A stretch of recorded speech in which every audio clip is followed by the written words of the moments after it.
بسم اللہ الرحمن الرحیم الحمد للہ رب العالمین والصلاة والسلام على سید المرسلین وعلى آلہ واصحابہ اجمعین اما بعد فاعوذ باللہ من الشیطان الرجیم بسم اللہ الرحمن الرحیم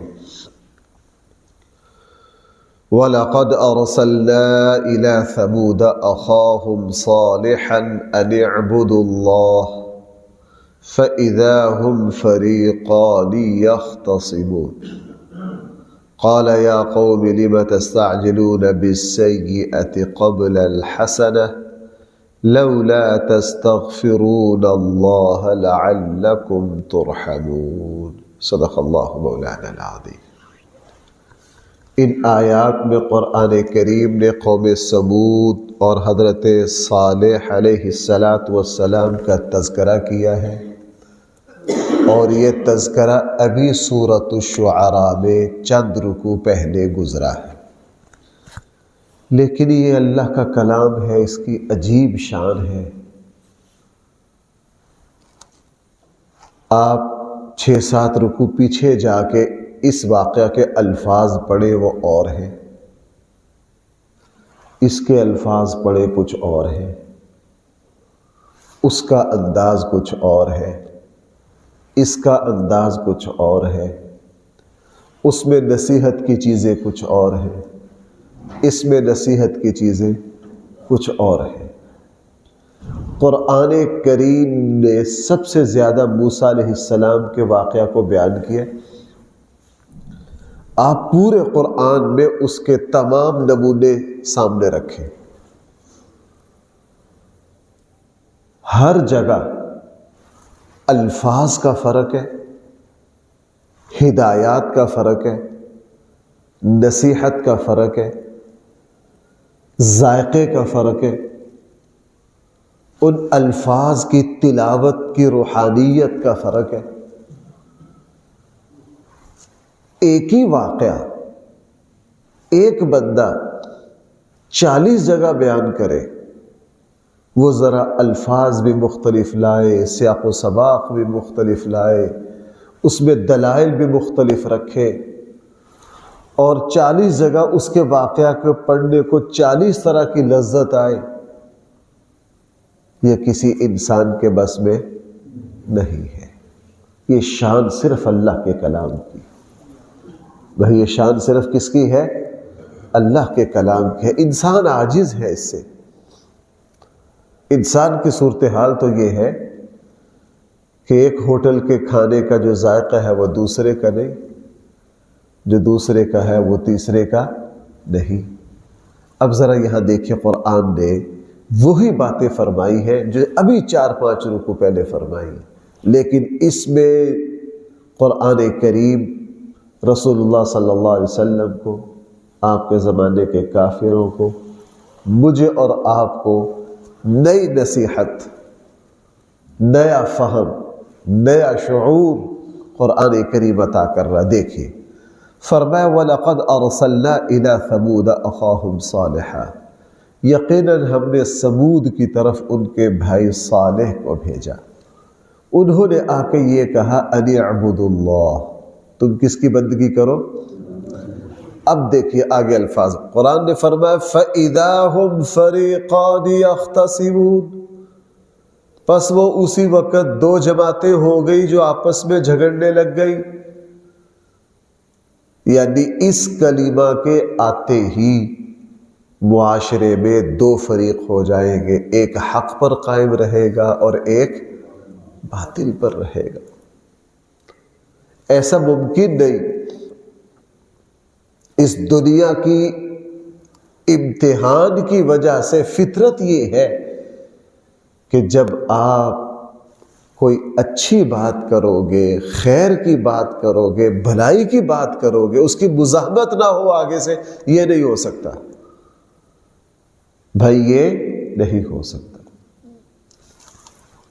یہ بات رسول اللہ صلی اللہ علیہ وسلم کو سمجھا دی، چونکہ اللہ کے نبی نے جب مکہ میں اپنی نبوت کا اعلان کیا، بھائی خاندان کے برادری کے پورے شہر میں کتنے فریق ہو گئے؟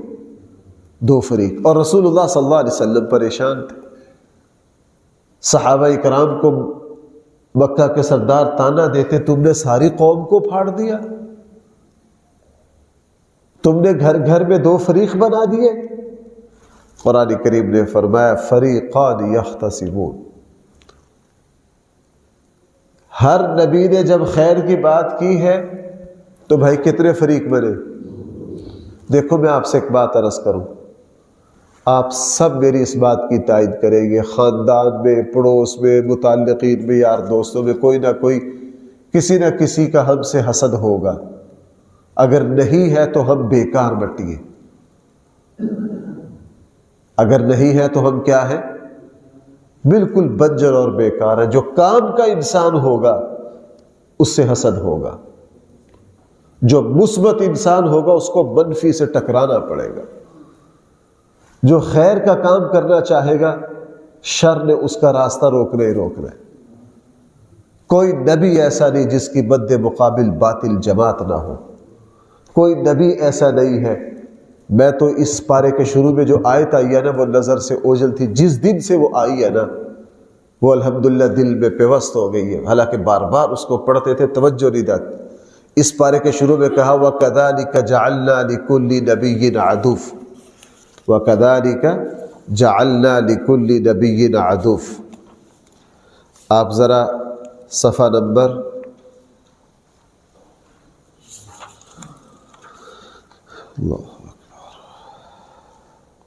اس کا صفحہ نمبر 4 کھولیے۔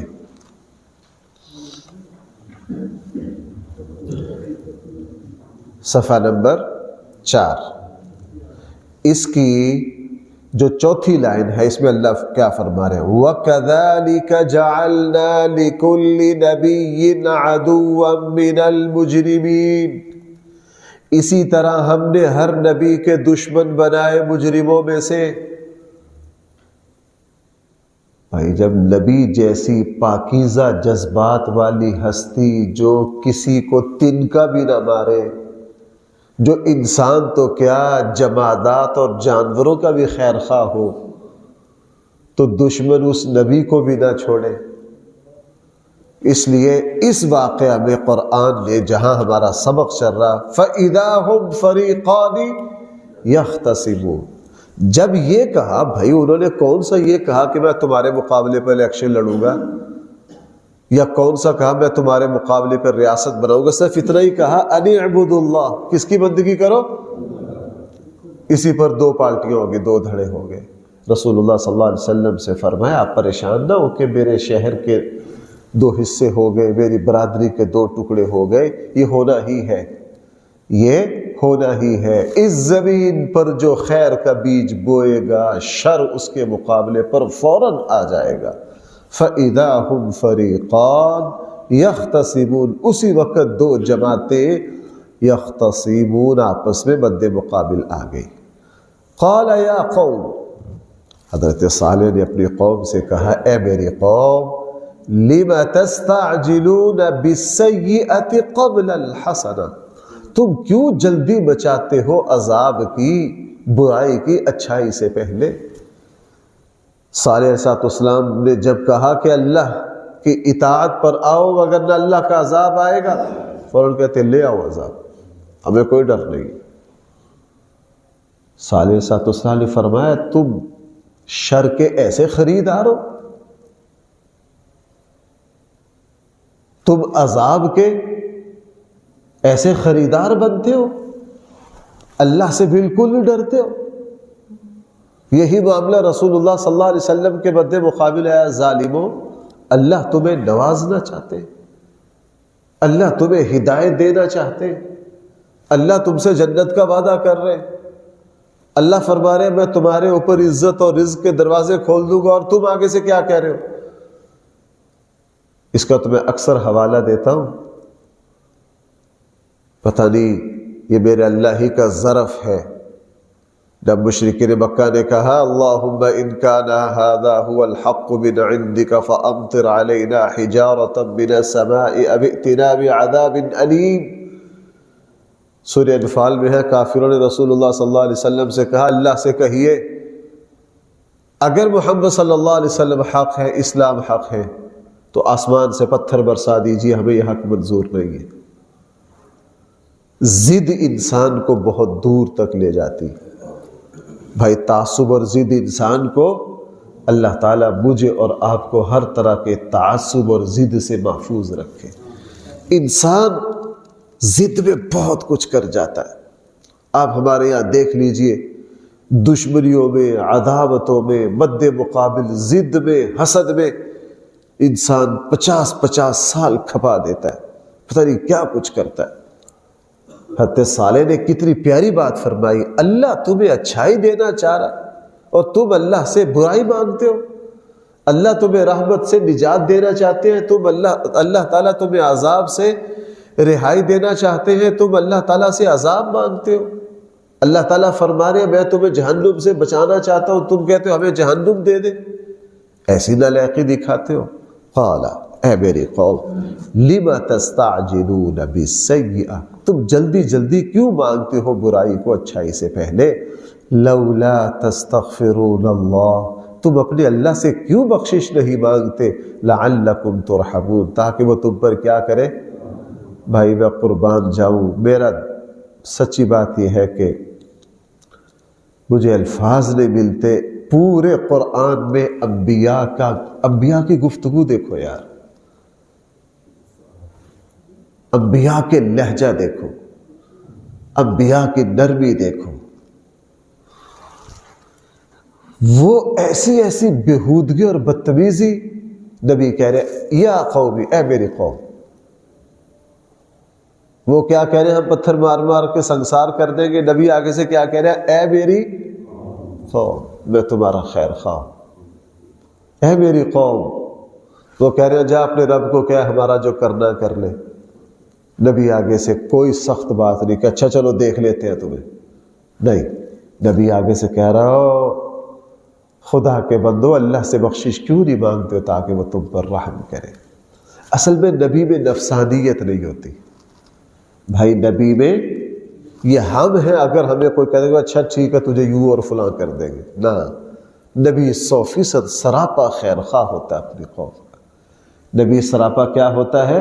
خیر خواہ ہوتا ہے، ہمدرد ہوتا ہے۔ جس طرح بچہ جو کچھ کرتا رہے ماں اس کی خیر خواہی نہیں چھوڑتی، ماں اس کی خیر خواہی نہیں چھوڑتی۔ اب ہمارے ساتھ لوگوں کی وابستگیاں ہوتی ہیں، والد بیٹی کا نکاح کہیں کرنا چاہ رہی ہے، رشتہ ہر اعتبار سے مفید ہے، اب بیٹی آگے سے بضد ہے جی میں نے تو یہاں نہیں، میں نے تو فلاں جگہ کرنی۔ اب اس بیٹی کو کیا پتا کہ باپ سے بڑا خیر خواہ، ماں سے بڑی مہربان اللہ نے زمین پر کسی اور انسان کو پیدا، اس انسان، یہ نوجوان نسل کو کیا پتا کہ میرا باپ میرے بارے میں کیا چاہتا ہے، مجھے کس مقام تک پہنچانا چاہتا ہے۔ ہر باپ جس مقام تک خود نہیں پہنچا اس کی تمنا ہوتی ہے میری اولاد وہاں تک پہنچے۔ ہر باپ کی یہ تمنا ہوتی ہے کہ اگر میں 50 نمبر تک پہنچاؤں تو میرا بیٹا 100 تک جائے۔ کیوں بھائی، ایسا ہے کہ نہیں؟ لیکن نئی نسل نہیں سمجھتی، وہ کہتی ہے ابا جی تمہیں بھی پتا، ابا جی ہماری زندگی ہے، ابا جی ہماری مرضی ہے، وہ باپ کو بے وقوف سمجھتے ہیں۔ اور جب خود ہی سیٹ پر آئیں گے اس وقت پتہ چلے گا میرا باپ کیا تھا، لیکن باپ اس وقت کدھر ہوگا؟ وہ تو مٹی میں مل چکا ہوگا، اس وقت تم تلافی کدھر سے کرو گے؟ سمجھ ہی نہیں آتی نئی نسل کو۔ یہی معاملہ نبی کا تھا، نبی باپ سے زیادہ مہربان، بھائی نبی کیا؟ باپ سے زیادہ شفیق، باپ سے زیادہ مہربان۔ اب دیکھیے حضرت صالح علیہ السلام کیا فرما رہے ہیں؟ لولا تستغفرون اللہ، اور لوگو تم اللہ سے کیوں بخشش نہیں مانگتے ہو؟ لعلکم ترحمون، وہ تم پر کیا کرے گا؟ اب قوم کی بےہودگی دیکھیے، قالو، انہوں نے آگے سے کہا طیرنا بکا، تو بھی منحوس ہے، تیرے ساتھی بھی منحوس ہے، تیرے ساتھ بھی نحوست ہے اور تیرے ساتھیوں کے ساتھ بھی۔ اور ہر نبی کو منحوس ہونے کا طعنہ دیا۔ سورہ یاسین کے دوسرے رکوع میں کیا ہے؟ طائرکم معکم، تمہارے اندر نحوست ہے۔ 9ویں پارے میں ہے فرعون کو جب خیر ملتی تو کہتا دیکھا میری حکومت کے کرشمے، اور جس وقت کوئی آزمائش آتی تو فوراً کہہ دیتا یہ موسیٰ کی نحوست ہے۔ یہ کس کی توبہ نعوذ باللہ نحوست ہے؟ نبی کہہ رہے ہیں اللہ سے معافی مانگ لو اللہ تمہیں نواز دیں گے، اور یہ آگے سے کہہ رہے ہیں توبہ نعوذ باللہ تو بھی منحوس اور تیرے ساتھی بھی کیا ہے؟ قالوا طیرنا بک، ہم تو نحوست محسوس کرتے ہیں تجھ میں بھی، وبمن معک، اور تیرے ساتھیوں میں بھی۔ حضرت صالح نے سمجھانے کے لیے کہا طائرکم عند اللہ، اور تمہاری نحوست تمہارے اللہ کی طرف سے آئی ہے، تمہاری نحوست تمہارا کفر ہے، تمہاری نحوست تمہارا شرک ہے، تم جو اللہ کی بغاوت کر رہے ہو یہ سب سے بڑی نحوست ہے، جو تم اللہ تعالیٰ کے سامنے اکڑ رہے ہو اس سے بڑی کوئی نحوست نہیں۔ آج ہم پتہ نہیں کس چیز کو نحوست بناتے ہیں۔ میں بڑا حیرت ہوتا ہوں، ایک مرتبہ ایک صاحب میرے پاس آئے جو میں اپنی بیوی کو طلاق دینا چاہتا ہوں۔ کیوں جی؟ کہنے لگے اس میں نحوست ہے بہت۔ مسئلہ پوچھنے آیا ہوں، دور سے آیا تھا۔ کیا پوچھنے آیا ہوں؟ آپ کو پتا میں نے کیا مسئلہ بتایا اس کو؟ میں نے کہا یار میرے پاس اختیار اور حضرت عمر والا کوڑا ہوتا نا، تجھے مسئلہ بتاتا بعد میں، تیری خبر لیتا پہلے، لیکن میں مولوی بے بس ہوں، کر کچھ نہیں سکتا۔ میرے پاس ڈنڈا ہوتا نا تو میں تجھے بتاتا کہ بیوی کی نحوست کیا ہوتی، بیوی کی نحوست کیا ہوتی۔ عجیب عجیب لوگ معاملات کرتے ہیں بھائی، فلاں بہن بھائی آ گئے، فلاں آ گئے اس سے نحوست ہو گئی، فلاں چیز سے نحوست۔ یہ قوم ایسی بے وقوف ہے، شام کو جھاڑو دے رہے بیویاں مسئلہ پوچھتے ہیں، جی شام کو صفائی کریں، جی مجھ سے آپ سنا نحوست ہو۔ بھائی صفائی نصف الایمان ہے، صفائی کیا ہے؟ نصف ایمان ہے، ہمارے دین کا حصہ ہے۔ صفائی کرنا عبادت ہے، شام کو کرو صبح کرو۔ نحوست بھائی کدھر سے آ گئی؟ اس کا نحوست سے کیا لینا دینا؟ ہاں جن چیزوں سے نحوست ہوتی ہے، نحوست ہوتی ہے اللہ کی نافرمانی سے، نحوست ہوتی ہے اسراف سے، نحوست ہوتی ہے جھوٹ سے۔ شادی کے موقع پر جن چیزوں کو ہم نے نحوست سمجھا ہے وہ نحوست نہیں، شادی کے موقع پر اسراف نحوست ہے، اللہ سے غافل ہونا نحوست ہے، شادی کی خوشی میں نماز کا چھوڑ دینا نحوست ہے۔ ہم پتہ نہیں نحوست کی ہندوؤں میں رہ کے ہندوؤں والا مزاج ہو گیا۔ نحوست بھائی یہ تو گناہ کی، حدیث میں کیا آتا ہے کہ جھوٹ کی بدبو کہاں تک جاتی ہے؟ فرشتے دور بھاگ جاتے ہیں۔ فرشتے کیا کرتے ہیں؟ دور بھاگ جاتے ہیں۔ اس نے فرمایا قال، حضرت صالح نے فرمایا طائرکم عند اللہ، اور تمہاری نحوست اللہ کی طرف سے برس رہی ہے تم پر، بل انتم قوم تفتنون، بلکہ تم ایسے لوگ ہو اللہ تعالیٰ کی طرف سے تمہیں آزمایا جا رہا ہے۔ تمہیں اللہ نے طاقت، جوانی، جسم، قد کاٹ، قوت، حکومت، ملک، زرعی علاقہ، پہاڑوں کو تراشنے کی صلاحیت، اللہ نے تمہیں اتنے لمبے 40 ہاتھ لمبے قد، اللہ تمہیں آزما رہے۔ اب دیکھیے اس کی خباثت، وَكَانَ فِي الْمَدِينَةِ 9 رَهْطٍ، اور شہر میں 9 بڑے خبیث تھے، 9 بندوں کی ایک جماعت تھی جو اس پوری قوم میں سب سے زیادہ سرکش تھے۔ يُفْسِدُونَ فِي الْأَرْضِ، وہ ان کے پورے شہر میں فساد مچا کر رکھتے تھے، وَلَا يُصْلِحُونَ، اور کوئی اصلاح کا کام نہیں ہونے دیتے تھے۔ قوم سمود میں 9 بندے تھے جو سب سے زیادہ شریر تھے، اور ہر وقت قوم کو حضرت صالح علیہ السلام کے مد مقابل کھڑا کر کے رکھتے۔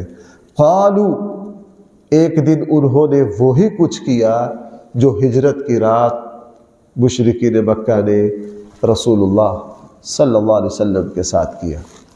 ان 9 بندوں نے اللہ کی قسمیں کھائیں، اور کہا جناب آج رات، اس لیے مفسرین کی رائے ہے اور سیاق و سباق سے بھی یہی سمجھ میں آ رہا ہے۔ آپ کو پتہ ہے اللہ تعالیٰ نے بطور علامت اور نشانی ان کو اونٹنی ناقۃ اللہ و سقیاہا، قرآن میں جگہ جگہ اس کا تذکرہ ہے۔ بڑے قد کاٹ کی اونٹنی اللہ نے ان کو دی، وہ دودھ بہت دیتی تھی، پانی بھی بہت پیتی تھی۔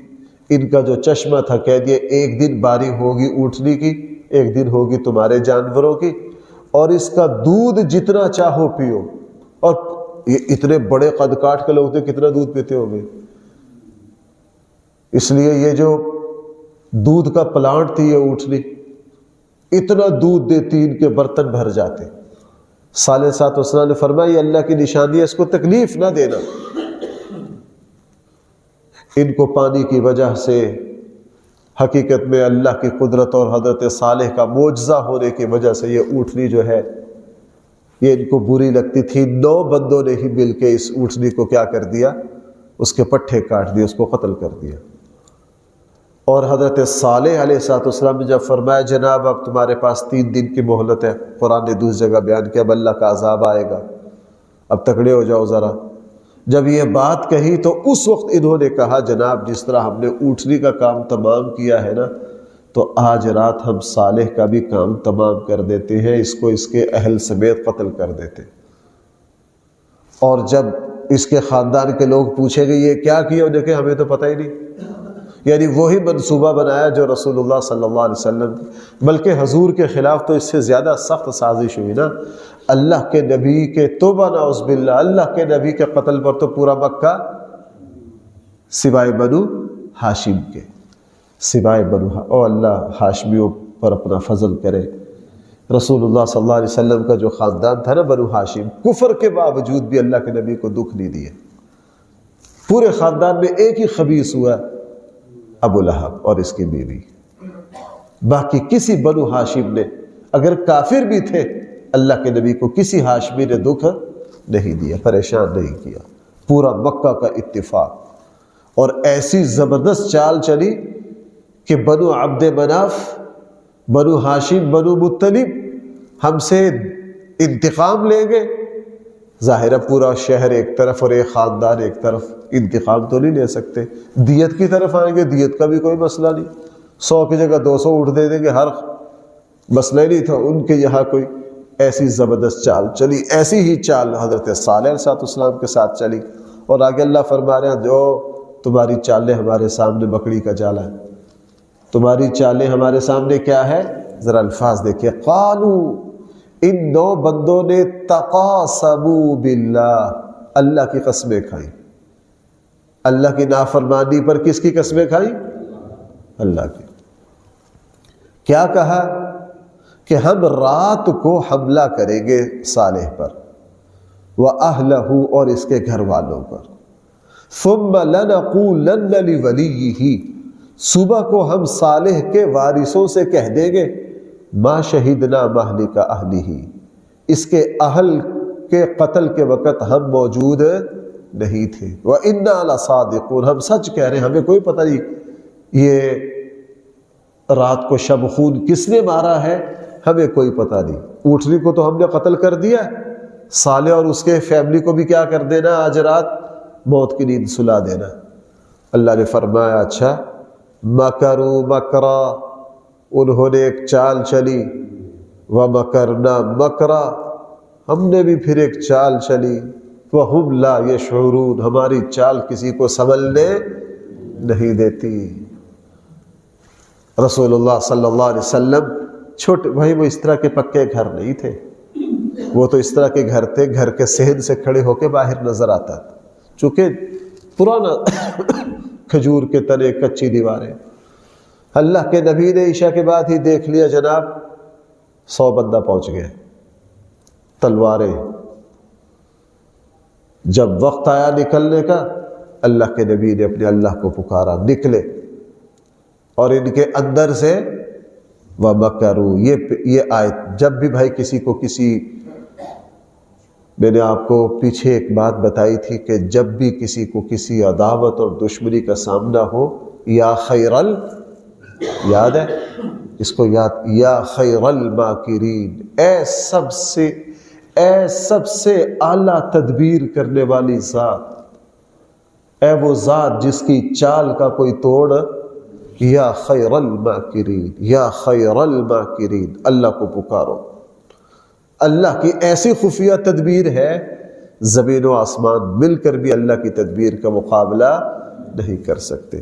یہ میں یوں کہہ سکتا ہوں، یہ اپنی تلواریں تیز کر رہے تھے حضرت صالح کو ذبح کرنے کے لیے، حضرت جبرائیل پہنچ گئے، 9ویں پارے میں ہے، حضرت ایسا زمین کو جھٹکا دیا اور ایسی چیخ کی عذاب مسلط کیا ان پہ، او 40 ہاتھ لمبے قد ان کے، اونٹ کو ٹانگ سے پکڑ لے تو اونٹ کو ہلنے نہ دے، پتھر تراش کے۔